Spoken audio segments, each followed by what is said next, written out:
तो तुम्हें कोई भी परेशानी, किसी भी तरह का चिंतन विक्षेप में नहीं आना चाहिए कि नाम जप के लिए जैसे बने, जैसे जबरदस्ती जिह्वा से आप नाम उच्चारण, यहां जिह्वा की बात करें, केवल जीभ से अभ्यास तुम बना लो, जो नाम तुम्हें प्रिय लगे या जो गुरुदेव ने दिया हो। जीव के द्वारा प्रभु के नाम की आवृत्ति अगर निरंतर होने लगे तो बहुत जल्दी हृदय के जो पाप वासना मल हैं वो सब नष्ट हो जाते हैं। ध्यान से सुनो इसे। यदि हम बहुत काल तक, पातंजलि जी ने भी कहा, दीर्घ काल निरंतर सत्कार सेवितो दृढ़ भूमि, दीर्घ काल तक निरंतर आदर के साथ नाम जप करे, तो कह रहे जीव के द्वारा प्रभु के नाम की आवृत्ति निरंतर होने से पूर्व के जितने मल हैं, जितने संचित पाप हैं, जितने विक्षेप हैं, वो सब नष्ट हो जाते हैं। अभी तो शुरू ही नहीं किया है, अभी तो विक्षेप ही विक्षेप है, मल ही मल है। वो आप कहते हो हमारे दुख दूर हो जाए, नाम जप करो, दुख दूर होने की बात क्या, दुख की निशानी नहीं रह जाएगी। जैसे अगाध समुद्र में मछली किलोल करती है, ऐसे हरि शरण में जो जीव होता है, भजन करता है, उसे अपार सुख मिलता है। सुखी मीन जिमी नीर अगाधा। अब तीसरी बात है, ये बहुत क्रम से जोड़ की, जैसे स्मृति तो उससे सब कुछ अनुभव होगा, पर उसकी प्राप्ति नाम जप से होगी। अब नाम जप में हमारी रुचि, नाम जप में हमारी भावना पुष्ट हो, उसके लिए कह रहे हैं तीसरी बात बहुत आवश्यक है, भगवान की कृपा पर पूर्ण विश्वास होना।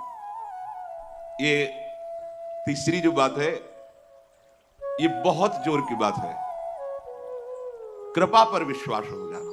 भगवान हम पर कृपा किए हैं और उनकी कृपा से हमको निश्चित भगवत प्राप्ति होगी। कई बार विश्वास की, कृपा की चर्चा हुई है। ये तीसरी बात बहुत आवश्यक है उपासक के हृदय में। भगवान के कृपा बल से अब मुझे निश्चित भगवत प्राप्ति होगी, इसमें कोई संदेह नहीं है।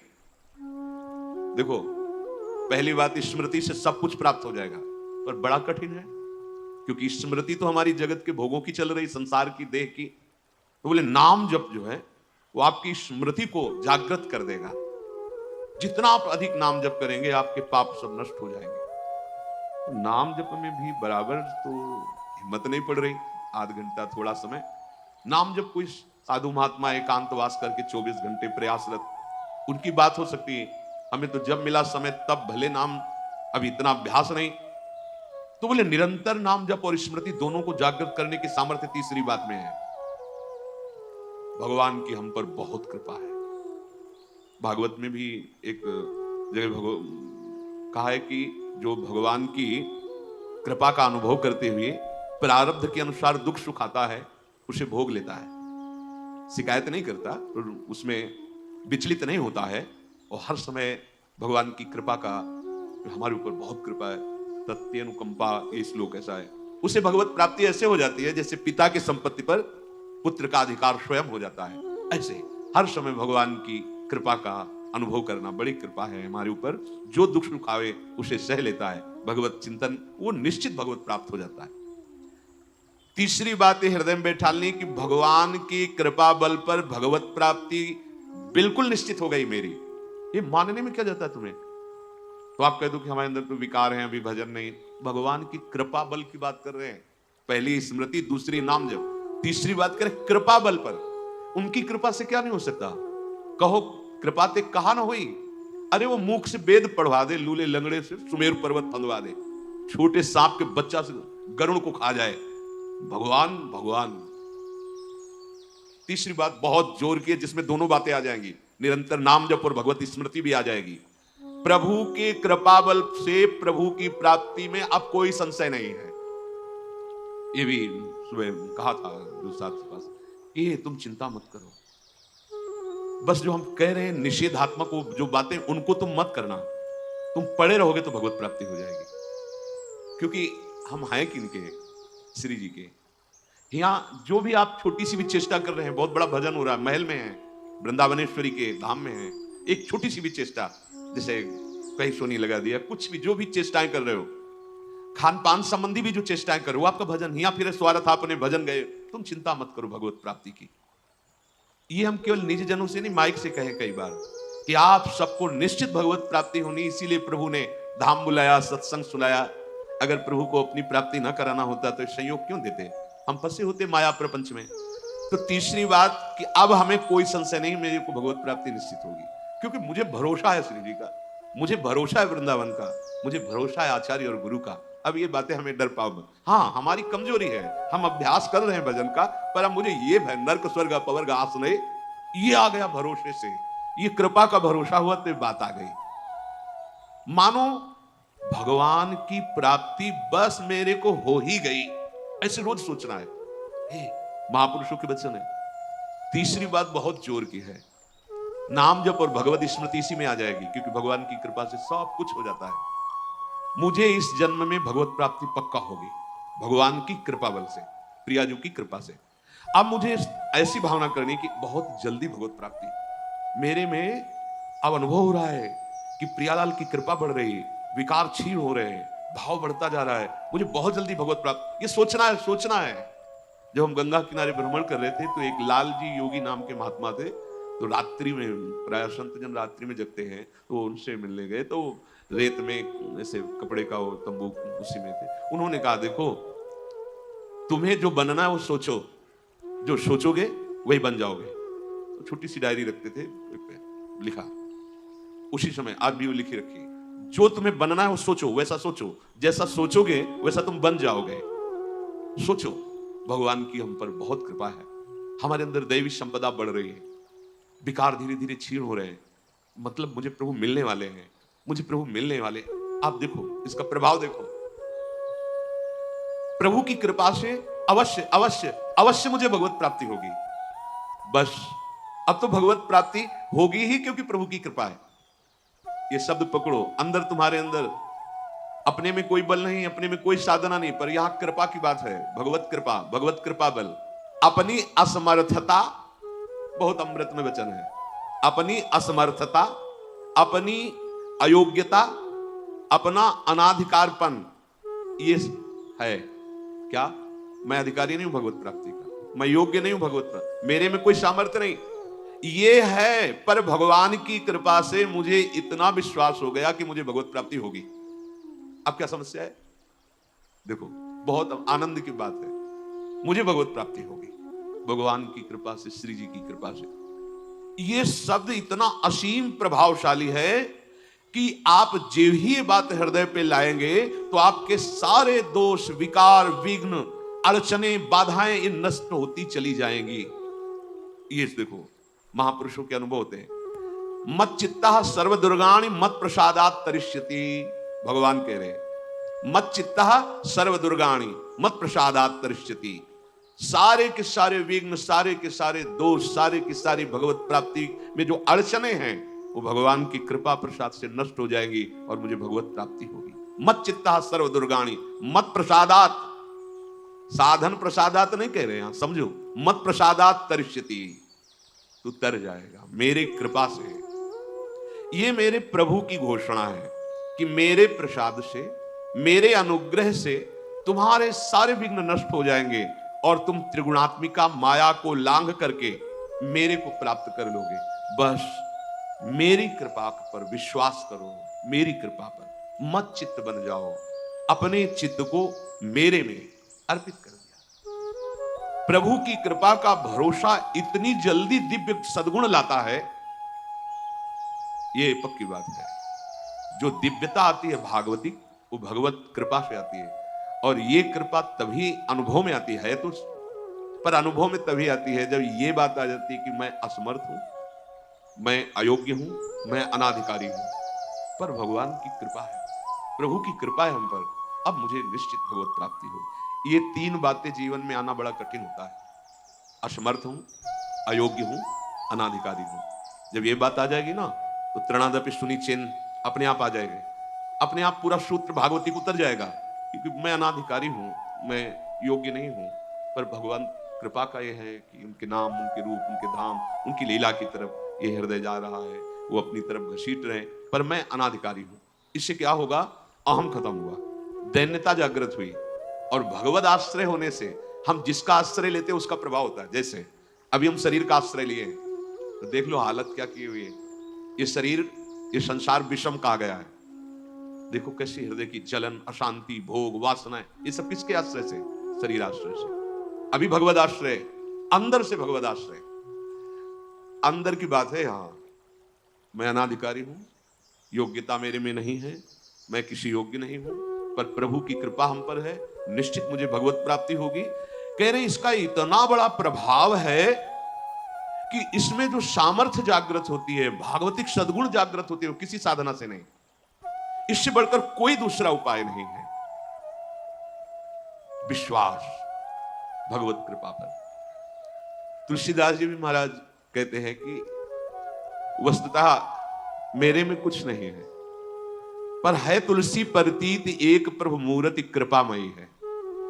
मेरे में ऐसा कोई सद्गुण नहीं कि मैं अपने प्रभु को रिझा सकूं, पर यह विश्वास है कि मेरे प्रभु कृपामय है, कृपा मूर्ति है। अपने साधनों पर जो विश्वास करता है, अपनी जितेंद्रियता पर जो विश्वास करता है, वो गिर सकता है। लेकिन जिसको अपनी अयोग्यता का भान हो गया है और प्रभु का भरोसा हो गया है, उसे कोई नहीं गिरा पाएगा, पक्का। बच्चा बन जाओगे, अयोग्य हूं, पर आपका भरोसा, तो कोई प्रश्न नहीं आएगा जीवन में। अगर प्रश्न आता है तो आप वाणी से बच्चा कहते हो, लेकिन अंदर अहंकार है, वो अंतर्यामी सदगुरु जानता है। मोमन कबहु तुम्हें ही ना लागू, ज्यों छल छाण स्वभाव निरंतर रहत विषय अनुराग। अगर हम अपने साधन की बात करें तो वह अच्छा साधन तो विषय का कर रहा है मन। देखो हम कभी पद्मासन लगा के किसी विषय का ध्यान नहीं करते, बहुत सुंदर बात। मोमन कबहु तुम्हें ही ना लागो, ज्यों छल छाणी स्वभाव निरंतर रहत विषय अनुराग। भक्ति में तो छल कर रहा है, लेकिन विषय चिंतन में छल नहीं कर रहा है, ईमानदारी से सच्चाई से विषय चिंतन कर रहा है। मेरा मन हे प्रभु कभी आप में ऐसे नहीं लगा जैसे विषय में ये छल छाड़ कर स्वाभाविक लगता है। विषय में कभी किसी को मन लगाना नहीं पड़ता है। देखो विषय में कभी किसी को मन लगाना नहीं पड़ता, स्वाभाविक लगा रहता है, निरंतर लगा रहता है और अटल लगा रहता है। देखो अटल का मतलब बस वो यही शब्द स्पर्श रूप रस गंध इन्हीं में घूमेगा। कभी वो हट करके ऐसे प्रभु में लगा जैसा विषयों में लगा है। ज्यों छल छाण स्वभाव निरंतर रहत विषय अनुराग। मेरे मन की दशा, मेरे इंद्रियों की दशा आपके अनुकूल नहीं है प्रभु, ये विषय के अनुकूल है। पर प्रभु मेरे मन में एक विश्वास हो गया है कि आपकी मूर्ति कृपामयी है और जीव ने नाम की ओट ली है तुलसी प्रतीत एक प्रभु मूर्ति कृपामयी है और नाम की ओट जीव ने ले ली है। बस अब सब कुछ हो जाएगा। चौथी बात, प्रत्येक प्राणी में, संसार की प्रत्येक वस्तुओं में मेरे प्रभु समाये हुए हैं। यहां सिद्धावस्था आती है। ये तीन बातें बहुत जोर की। पहली है भगवत स्मृति, इसी में सब कुछ हो जाता है, पर बड़ा कठिन है, इसलिए नाम जप जिह्वा के द्वारा, उसमें भी बहुत, कहां रोज नाम महिमा सुनते हैं, इतनी प्रीति कहां हो रही। बोले तीसरी बात पकड़ लो कि हम पर प्रभु की बहुत कृपा है और भगवत कृपा से मुझे इसी जन्म में मुझे भगवत प्राप्ति होगी।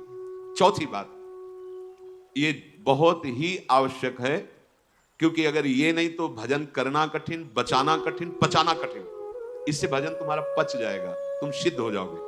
जैसे चावल सिद्ध हो जाता है तो कहीं भी दबाओ उसमें कड़ापन नहीं रहता, ऐसे जो सिद्ध हो जाता है तो उसके हृदय में कठोरता नहीं रहती, प्रेम से द्रवित हृदय होता है। कठोर हृदय में ही काम क्रोध लोभ मोह मद मत्सर रहते हैं, शुष्क हृदय में, द्रवित हृदय में नहीं रहते।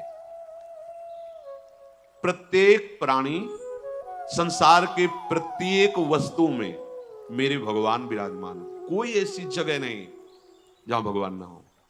ये बैठालना है, हमें दिखाई दे रहा है, माइक है, दिखाई दे रहा है, लेकिन जब सृष्टि नहीं थी तो माइक नहीं था। जब सृष्टि नहीं रहेगी तो माइक नहीं रहेगा। बीच में माइक जो दिखा रहा है कौन? जो सृष्टि के पहले था, जो सृष्टि के बाद में था, वही बीच में भी मत्ता पर तरम नान्यत किंचित अस्ति, किंचन मात्र, कुछ और नहीं, मेरे प्रभु बने हुए हैं। प्रहलाद जी की सिद्धावस्था यही तो हुई थी गुरुदेव नारद की कृपा से। सर्वत्र भगवान है, तो खंभे से भी नरसिंह भगवान नामदेव जी कुत्ते से भगवान को प्रकट कर लिया, श्वान में भी भगवान, भूत में भी भगवान। ये चौथी सिद्धावस्था है। उपासक को ये विचार हर समय रखना है कि हमारे सामने जो वस्तु है इस रूप में भगवान ही है, कुछ भी ऐसा नहीं, सब कुछ स्वयं भगवान बने हुए हैं। सच्ची बात है, वही बने हुए हैं। ये छुपा छुपी का खेल खेल रहे हैं, बस आपको पहचानना है। मैं फिर दोहरा के बात कहता हूं, आप इस बात को पकड़ लीजिए। आपके सामने कोई भी कार्य की वस्तु आए या व्यक्ति आए या दृश्य आए, आपको सबसे पहले उसमें भावना करनी है, मेरे प्रभु विराजमान। जैसे हरिवंश महाप्रभु क्रूर है, पापी है, दुष्ट है, संभाषण योग्य भी नहीं, और उसके हृदय में राधा वल्लभ लाल हैं, भावना को, ये बहुत जल्दी काम बन जाने वाली बात है। मानो आप गृहस्थ में, आपका लड़का सामने आया, आपकी पत्नी सामने आए, आपके कोई मित्र सामने आए, आपको पहले याद करना है इनके हृदय में राधा वल्लभ लाल विराजमान। वस्तुता वही है पूरे, पर हमें पहली भावना करनी है। ये वृक्ष सामने, वृक्ष तो है, पर इस वृक्ष के अंदर प्रभु हैं। अगर प्रभु ना होते तो इसकी सत्ता ही नहीं है, प्रभु विराजमान है। अब मेरे इष्ट देव इसके हृदय में विराजमान है, पर मुझे जो स्वांग करने को मिला है, पिता का, पुत्र का, जो भी, बिल्कुल स्वांग वैसे ही करना है। अगर मालिक का स्वांग करना है तो हम नौकर से बर्ताव वैसे ही करेंगे, जैसे पुत्र से बर्ताव, पत्नी से बर्ताव, पर अंदर भाव देखना है, मेरे प्रभु इसके हृदय में विराजमान है, मुझे ये सेवा दी है। आपका यदि स्वांग सही निकला, देखो स्वांग सही निकलने का मतलब आप में ये कभी भाव नहीं आना चाहिए कि मैं पिता हूं, पिता का स्वांग कर रहा हूं, सामने आराध्य देव पुत्र के रूप में, तो डांटना भी वो पूजा हो जाएगी भगवान। महाप्रभु चैतन्य देव जी के पिताश्री को स्वप्न में एक दिन एक दिव्य महापुरुष प्रकट होकर बोले, ये तुम निमाई को डांट रहे थे, पता है वो कौन है? डांटना ठीक नहीं। तब तो उन्होंने कहा, देखो प्रभु आप कौन है तो मुझे पता नहीं, पर हमारे पुत्र रूप में वो आए हैं, तो अभी तो डांटा है, अगर आवश्यकता पड़ी तो चपत भी लगाएंगे, क्योंकि ये सौभाग्य देने के लिए प्रभु आए हैं। तो हमें जो स्वांग मिला है वो तो कर रहे हैं, पर सामने देखना है कि गुरु का स्वांग दिया है, पर स्वयं जगत गुरु सामने शिष्य रूप में बैठे हैं। पुत्र, पत्नी, परिवार, व्यवहार, मेरे प्रभु इन रूपों में विराजमान है। तो सच्ची मानिए, ये चार बातें यदि आप अपने जीवन में ले आए तो भगवत प्राप्ति तो एक ही बात में हो जाएगी, किसी एक बात में। चारों में इतनी सामर्थ्य है, किसी एक में यदि आपकी स्मृति निरंतर तो भगवत प्राप्ति, नाम निरंतर जब तो भगवत प्राप्ति, और दृढ़ विश्वास किसी जन्म में मेरे को भगवत प्राप्ति हो जाएगी, भगवत कृपा से तो भगवत प्राप्ति, और सब में भगवान की भावना तो भगवत प्राप्ति। और जिसमें चारों ये पूर्ण हो गए तो सिद्ध महापुरुष हो जाता है। जीवन की परम सार्थकता इसी जन्म में भगवत प्राप्ति।